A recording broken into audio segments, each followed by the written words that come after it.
Horses out, we have Royalty Material, pass to begin, moving up on the outside, boarding pass, Madam Isabel in third, and followed by Premier Affair, Cheese Rose, and Yellow Wart. This the early trailer, we have Royalty Material by about 3 lengths, Madam Isabel in second, Premier Affair now moving up to take third, boarding pass import, down on the inside, peep comes Genius Rose and Yellow Ward, and it's still Royalty Material by about 3 lengths, Madam Isabel still in second, Premier Affair remains in third, Yellow Ward, now moving up on the outside to take third, then comes boarding pass, and Genius Rose, and it's still Royalty Material by Oraline Canehapa, and in second is Madam Isabel, Yellow Wart, now trying to get closer in third, and Premier Apera, and it's still Royalty Material, this time by about 2 lengths.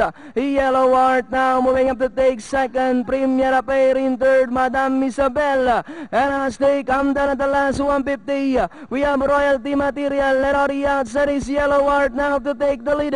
It's now Yellow Wart followed by Royalty Material, and in third, Premier Apera, Genius Rose, but it's still number 5, Yellow Wart, this time by about 5 lengths, and final it's Yellow Wart. Second, Royalty Material, Premier Affair, Genius Rose, boarding pass, and Madam Isabel. Yeah. Yellow Something Earth. happened to us siguro.